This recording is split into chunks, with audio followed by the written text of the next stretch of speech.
Guarda, io mi sveglio, faccio gelato e quando non faccio gelato penso al gelato e quando non penso al gelato sto facendo gelato, ok? Quindi è una costante di tutto il giorno.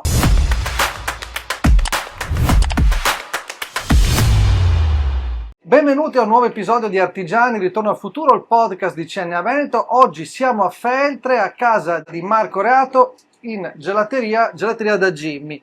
Esatto. Grazie dell'ospitalità, Marco. Benvenuti, è un E piacere. benvenuto nel nostro podcast. Inizio subito con una domanda un po' provocatoria, se mi passi il termine, nel senso che la chiave del nostro podcast è raccontare l'innovazione nel mondo artigianale. In un mondo iperclassico come quello del gelato, come si può ancora innovare? Immagino che l'innovazione sia comunque presente. Guarda, ti correggo perché la gelateria è tutto tranne che iperclassica, ok? Oh, La bravo. gelateria segue una costante evoluzione Mm. a pari della scienza e della cucina, ok? Basti pensare alle ricette di 50 anni fa, sono totalmente diverse da quelle che utilizziamo oggi, ad esempio. Abbiamo molti prodotti di più, abbiamo molti più prodotti da cui scegliere, abbiamo molta più tecnologia che possiamo utilizzare per migliorare il prodotto, la qualità, la salubrità, eccetera. Quindi andiamo sempre di pari passo con l'evoluzione, è quello che secondo me è l'obiettivo di ogni artigiano, no? Quindi utilizzare tutto quello che ha a disposizione per migliorare sempre di più il suo prodotto. Quindi immagino che gran parte del tuo lavoro sia anche di ricerca, proprio Assolutamente. non solo sul singolo prodotto, ma anche sui procedimenti. Guarda, io mi sveglio, faccio gelato e quando non faccio gelato penso al gelato e quando non penso al gelato sto facendo gelato, ok? Quindi è una costante di tutto il giorno, è una ricerca costante. Quando ti piace il tuo lavoro, è la tua passione, ti viene naturale, sai, invece di andare a leggerti che ne so, il giornale, ti vai a leggere una rivista di settore che ti parla di un approfondimento di una tecnica di lavorazione piuttosto che di un ingrediente o sull'utilizzo di un ingrediente in una maniera insolita rispetto ai canoni.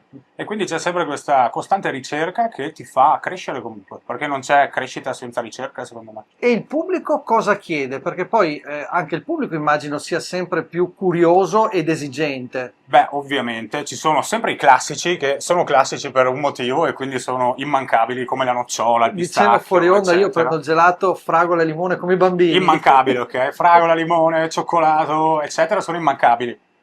Ma la gente vuole sempre di più la novità, ok? La cosa un po' più particolare, più ricercata, degli abbinamenti insoliti, vedo che riscuotono sempre più successo, ogni anno di più. E c'è sempre anche più attenzione da parte del cliente, del consumatore a ciò che mangia. Quindi preferisce è un la pubblico anche qualità. più informato. Assolutamente più informato. E ben venga perché appunto ti porta comunque a migliorare per forza, perché se Chiaro. se il tuo pubblico alza l'asticella, tu vuoi o non vuoi, la devi alzare questa asticella. Poi per essere all'avanguardia devi alzarla prima che te la chiedano, secondo me. Da dove nasce questa tua passione? Perché sentirti parlare è bello proprio perché si vede che sei innamorato del gelato. Guarda, questa passione me l'ha trasmessa mio padre, sicuramente, che è stato un grande maestro, un grande artigiano. Ho cominciato a fare gelateria in realtà nelle pause scolastiche. Io sono un perito tecnico meccanico, in realtà ho fatto l'ITIS qui di Feltre, non ho fatto nessun istituto professionale alberghiero, però appunto mi sono approcciato al mondo della gelateria in questi 3 mesi estivi, di pausa estiva, e da là mi è partita la passione e più che altro mi è piaciuto la possibilità di lavorare con la creatività. E quali saranno secondo te le prossime sfide di questo settore? Posto che appunto, come dicevi prima, bisognerà continuare a innovare e a seguire nuovi percorsi, ma in che direzione sta andando il mercato? Il mercato, come vedete, ma lo potete vedere anche banalmente dalle pubblicità in televisione, il mondo si sta spingendo verso un'alimentazione meno zuccheri, più proteica, quindi appunto più sana, ok?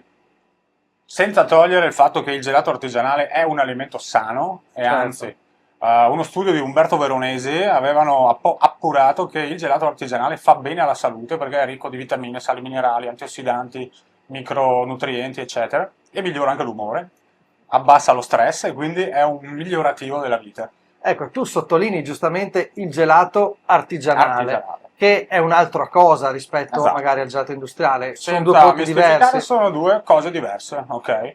È come la pizza che ti mangi in pizzeria e la pizza che ti compri al supermercato che te la scaldi sul forno di casa. Si chiama pizza, sono due cose diverse.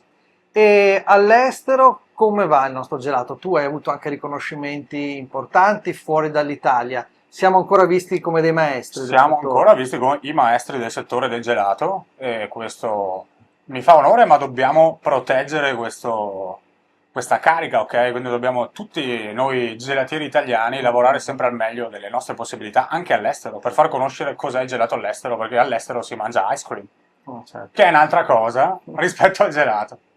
Senti, quali sono le criticità di questo settore? Perché immagino che non sia tutto rose e fiori, come in tutti i settori ci saranno anche momenti o aree più difficili da gestire. Beh, ovviamente, cosa vuoi? Ci vuole tempo, Mhm. ok? Non puoi, questo non è un lavoro dalle 9 alle 5. Ti ci devi dedicare, deve piacerti. Se non ti piace che lo fai solo per banalmente avere la busta paga, te lo sconsiglio, insomma. Sì, sì, c'è. Perché ci vuole molto impegno, ok? E È anche molto tanta impegnativo. passione, mi sembra Passione, di capire. impegno e sacrificio e tempo. È Ovviamente devi lavorare quando gli altri fanno festa. chiaro, chiaro. E poi cosa vuoi? La difficoltà del settore è sempre quella, l'inserimento di nuove figure Mhm. che appunto siano disposti a questi orari non canonici, diciamo, non da ufficio. Ma quindi allora, che consiglio daresti a un ragazzo o una ragazza che ha questa passione e vuole provare ad aprirsi la sua gelateria, aprire il suo percorso? Allora, intanto in bocca al lupo.